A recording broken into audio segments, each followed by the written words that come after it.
आज मेरे साथ खास बातचीत करने के लिए भाजपा के प्रत्याशी लोमाराम जी चौधरी हैं और लोमाराम जी से बातचीत करते हैं कि लोकसभा चुनाव को लेकर किस प्रकार की भाजपा की रणनीतियां हैं और भाजपा किस प्रकार आगे बढ़ रही है। भारतीय जनता पार्टी परिवार है जी, और भारतीय जनता पार्टी में ये संभव है कि एक जैसे मेरे जैसे साधारण कार्यकर्ता को टिकट मिलता है, वो भाजपा में ही संभव है।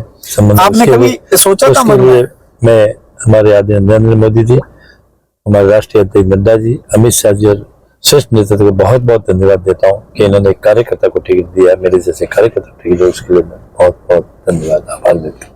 जी लोमाराम जी, आप एक किसान वर्ग से जुड़े हुए हैं, तो अमूमन देखा जाए तो इस जिले में, दोनों जिलों में किसानों के लिए बड़ा इश्यूज क्या है, किसानों के लिए बड़ी मांगे क्या है, किसानों को क्या होना चाहिए, यदि आप सांसद बनते हैं तो किसानों के लिए क्या करेंगे? जालोर, सिरोही और चांचौर में सबसे बड़ा मुद्दा है किसानों के लिए, वो है पानी का। जी, सिरोही जालोर पानी की कमी है और पानी के लिए मैं कई सालों से संघर्ष करता रहा हूँ। पहले मैंने 2007 में मुझे तत्कालीन मुख्यमंत्री वसुंधरा जी और मंत्रिमंडल के साथ मुझे इजराइल भेजा था और 7 दिन में इजराइल रहकर आया था। अच्छा, सरकारी टीम के साथ। मंत्री साहब नदी जार थे, सुमित्रा सिंह जी प्रदेश थे और प्रभुलाल सैनी और अन्य अधिकारियों के साथ में। तो उस समय मैंने जाकर देखा, उस समय मुझे लगा था कि पानी का क्या महत्व है। उस समय से मैंने पानी के ऊपर मेरी रुचि थी और मैंने प्रधान रहते हुए 80% बजट मैंने पानी में डाला था, पानी रोकने के लिए और किसानों के लिए पानी कैसे आता। उसके बाद में जब 2014 में जिलाध्यक्ष बना और धन्यवाद देने के माननीय मुख्यमंत्री महोदय और प्रदेश से धन्यवाद देने के लिए वहां पहुंचा, तो उनको धन्यवाद दिया और साथ में ये भी कहा कि सर आप मुझे जिलाध्यक्ष सिरोही का बनाया, उसके लिए धन्यवाद है, मगर सिरोही जिले के लिए किसानों के लिए पानी की बहुत बड़ी प्रॉब्लम है, अब कहीं ना कहीं पानी की व्यवस्था हमारे ला करके किसानों को राहत देवे। तो उन्होंने बताया कि आप प्लान बनाकर दो। तब मैंने बत्तीसा बांध के ऊपर ध्यान दिया और बत्तीसा बांध का प्लान बना करके सरकार को पेश किया। 3 साल संघर्ष किया, 3 साल के अंदर 213 करोड़ रुपए पास किए, बांध का काम चालू हुआ। हाँ, वह 3 साल में पूरा करना था। दुर्भाग्य के बारे बीच में कांग्रेस की सरकार आ गई, उसने काफी ढीले बस्ते में डाला और कई अंदर पटकाने की कोशिश की, मगर अब वो बांध करीब करीब पूरा, उसकी हाइट 105 फुट है और पूरा होने आ रहा है। और अभी मुझे पूर्ण विश्वास है कि आने वाले समय में, बरसात के अंदर, उस आने वाले समय में सिरोही जिले के किसानों को और सिरोही जिले की जनता को बहुत बड़ा राहत मिलेगा। मगर उसके साथ में मेन मेरा मुद्दा उसके बाद में था, वो था माई वाला। माई के लिए मैंने काफी सालों से संघर्ष किए। सारे 1968 में जो एग्रीमेंट हुआ था राजस्थान गुजरात सरकार के बीच, वो एग्रीमेंट के भी मैंने लाया और ला करके सारे नक्शे वगैरह सरकार के बीच में क्या पत्र व्यवहार हुए, वो सारे कागज इकट्ठे करके मैंने सरकार तक पहुंचाए। कांग्रेस सरकार के प्रभारी मंत्री आए और कुछ भी सभी जनप्रतिनिधियों दिए, मगर लोगों ने किसी ने ध्यान दिया नहीं।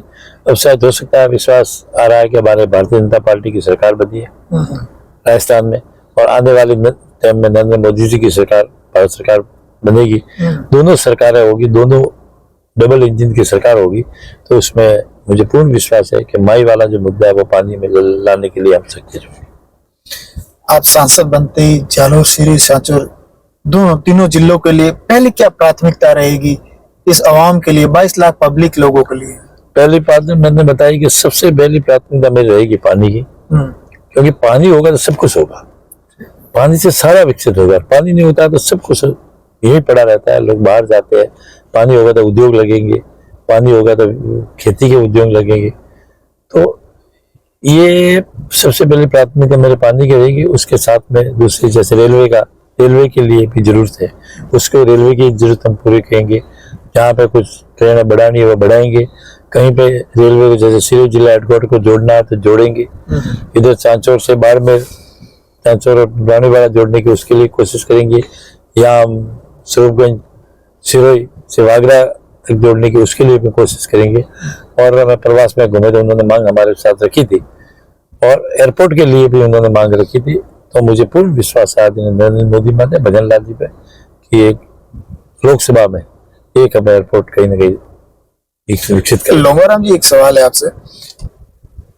आगे आपके सामने मुख्यमंत्री का बेटा चुनाव लड़ रहा है और आप एक साधारण व्यक्ति, जब आपको टिकट मिला तो आप एक बाइक पर यात्रा करते हुए का वीडियो वायरल हुआ, लोगों ने काफी सराहा।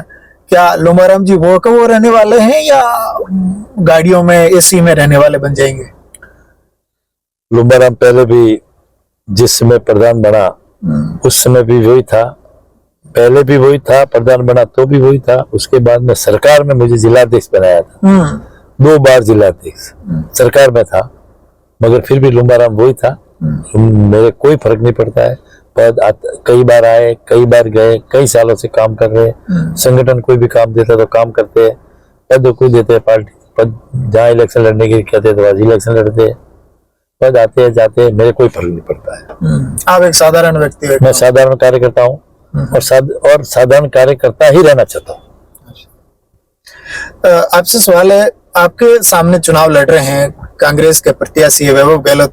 उन्होंने अभी हाल ही में रानीवाड़ा में एक बहुत लंबा चौड़ा मैनिफेस्टो जारी किया है। उन्होंने जालोर, सिरोही और सांचौर की जनता से बहुत बड़े बड़े वादे किए हैं, या उद्योग की इकाइयां लगाने या फूड प्रोसेसिंग, तमाम तरह की पानी की योजनाएं। क्या कहेंगे उसके बारे में? अच्छा होता कि उनके पिताजी माननीय आदरणीय अशोक जी गहलोत साहब, वो खुद मुख्यमंत्री थे, उनके हाथ में पेन थी, वो सारे काम कर सकते थे। और वो काम अगर आज जो मनुष्य में ये दे रहे हैं, घोषणा पत्र में दे रहे हैं कि हम ये करेंगे, ये करेंगे, ये करेंगे, तो 5 साल तक इन्होंने किसने रोका था? इनकी सरकार थी, इनके मिनिस्टर थे, ये मुख्यमंत्री खुद थे। अच्छा होता कि आज जो इन्होंने घोषणा की है वो काम किया होता। सिरोही जालोर, और सिरोही जालोर सांचौर ये राजस्थान में ही पड़ता है, राजस्थान से बाहर नहीं था। इसको इनके हाथ में पेन थी और उसी पेन से ये सारे जो आज घोषणा पत्र के 3 बार मुख्यमंत्री रहे, ये कर सकते थे, मगर एक भी काम नहीं किया। अब जाकर घोषणा पत्र करके लोगों को मूर्ख बनाने की कोशिश कर रहे हैं। ऐसे लोग मूर्ख नहीं बनेंगे। आप लगातार चुनावी दौरे कर रहे हैं, लोगों से मिल रहे हैं, अमूमन लोगों की क्या मांगे हैं कि आपके साथ में आपका समर्थन करें?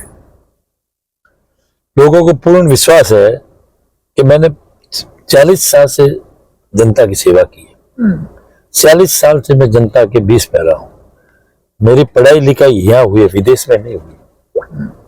मैं कहीं यहाँ, उनको मालूम है कि ये रहने वाला है सिरोही जालोर में रहने वाले हैं, ये विदेश में जीत करके विदेश में घूमने के लिए नहीं जाएंगे। विदेश में कोई मेरा धंधा नहीं है जो मैं विदेश में जाऊं। तो जनता को मालूम है कि अपने बीच में रहने वाले ये है, और सामने माननीय अशोक गहलोत जी मुख्यमंत्री के लड़के हैं, वो उनके और हमारे फर्क तो है ही है। इसलिए जनता को मेरे ऊपर पूर्ण विश्वास है और मैंने संघर्ष किया है। ऐसे मैं राजनीति में नहीं आया, मैं वार्ड पंच बना हूँ, सरपंच बना, और मैंने प्रधान रहा हूँ, और प्रधान रहते हुए राजस्थान में बेस्ट प्रधान का अवार्ड दिया था। ऐसे नहीं दिया जाता है। 2010 के अंदर, 9 के अंदर यहाँ एक नरेगा की बड़ी कॉन्फ्रेंस हुई थी, और उसके अंदर यहाँ भी कांग्रेस की सरकार थी और जयपुर, दिल्ली में भी कांग्रेस सरकार थी, और वहां पर सम्मानित करने के लिए मैं भाजपा के प्रधान का सिलेक्शन हुआ था। दोनों सरकारें ये थी। उस समय कई जनों ने ऑब्जेक्शन भी किया था। मैंने कलेक्टर साहब को कहा था कि 2 प्रधानों को इकट्ठा कर लेना, 2 प्रधानों का कार्यकाल आपको इकट्ठा कर लेना, कि 2 प्रधानों को इकट्ठा करके मेरे से आगे जाते हैं तो उनको लेकर जाना। बाकी औखड़े थे। नरेगा के काम में मैंने एक, हमारा महत्वपूर्ण बढ़िया की रिपोर्ट थी, राजस्थान की पहली रिपोर्ट थी जो मैंने स्वीकृत करा करके जयपुर से लाया था, और सचिवालय में उस समय मिठाई बांटी थी, जो बढ़िया वाली रिपोर्ट थी। अच्छा। 1 करोड़ ने 15 लाख की नरेगा की पहली रिपोर्ट थी। वैसे उस समय दूसरी जो बन सकती थी वो पहली रिपोर्ट थी। और जब मुझे यहाँ से कलेक्टर साहब मेरे और सीओ साहब को 3 का सिलेक्शन करके हमें दिल्ली लेकर गए, कांग्रेस की सरकार थी वहां पे, यहाँ भी कांग्रेस की सरकार थी, मगर सरकार के टूट से मुझे वहां ले जाकर के जो हमें सम्मानित किया था, उस समय नरेगा का रिपोर्ट की जो बढ़िया वाली रिपोर्ट थी, वो दिल्ली की जो प्रतिष्ठा लगी वहां पे लगी थी। उसमें मुझे बहुत खुशी हुई कि भाई हमने कई ऐसे काम किए। मैंने 6 से 7 इलेक्शन लड़ाए एमपीओ के, और 6-7 बार एमएलए के इलेक्शन लड़ाए। अच्छा। मैं तो अब लड़ रहा हूँ, मगर लड़ाई को कैसे दौरा बनाना, क्या करना, मैंने अभी से नहीं, कम से कम 7 या 8 एमपीओ के इलेक्शन मैंने लड़ाया। मैं पूरा कारोबार में संभालता था, इसलिए मुझे कोई प्रॉब्लम नहीं है, कार्यकर्ता को कोई प्रॉब्लम नहीं है, कोई एसी में रहो या बाहर रहो। मैंने कहा कि मेरी कैसी भी परिस्थिति हो उसके लिए मेरे कोई फर्क नहीं। लोमाराम जी आज धोती ये साफा और ये कुर्ते में नजर आते हैं, क्या सूट बूट में नजर आएंगे कभी? शायद कोशिश करूंगा कि मेरा ये ड्रेस है ये कायम रहे, चेक नहीं करो। लोमाराम जी एक चलते चलते अंतिम सवाल आपसे, रानीवाड़ा, बिनमाल, सांचौर, चितलवाना, जालोर, आहोर, रेवदर, सिरवी, पिंडवाड़ा, तमाम तरह की जनता के क्या कहना चाह रहे हो? जनता को मैं यही संदेश दे रहा हूँ, मैं एक किसान हूँ और हर एक क्या क्या दिक्कतें वो सारी मैंने जानी हुई है। और मैं आदरणीय नरेंद्र जी मोदी जो देश के लिए जो काम कर रहे हैं, इसलिए भारतीय जनता पार्टी के पक्ष पे वोट देवे और हमें यहाँ भारी बहुमत जितावे और नरेंद्र मोदी जी का हाथ मजबूत करें। मोदी जी का कोई दौरा है, इनके बारे में कुछ कहेंगे? मोदी जी पधार रहे हमें आशीर्वाद देने के लिए, इसके लिए मैं बहुत बहुत उनका आभार व्यक्त करता हूँ कि मेरे जैसे कार्यकर्ता के लिए और जालोर, सिरोही और सांचौर की जनता को आशीर्वाद देने के लिए हमारे 21 तारीख को माननीय प्रधानमंत्री नरेंद्र मोदी जी पधार रहे, उनको मैं बहुत बहुत आभार व्यक्त करता हूँ। बहुत बहुत धन्यवाद लोमाराम जी, आपने फर्स्ट इंडिया से बात की। ये थे भाजपा से प्रत्याशी लोमाराम जी चौधरी, जिन्होंने फर्स्ट इंडिया से बातचीत में कहा कि मैं एक जमीन से जुड़ा हुआ वो व्यक्ति हूँ जो हर व्यक्ति की पीड़ा को समझता हूँ, हर व्यक्ति को नब्ज जानता हूँ कि किस व्यक्ति को किस तरह की समस्या है, और जीतने के बाद में जालोर, सिरोही और सांचौर की तमाम जनता को हर व्यक्ति की समस्या का समाधान करने का प्रयास करूंगा। मैं Puresh Patel, first India news, Raniwara, Jalore.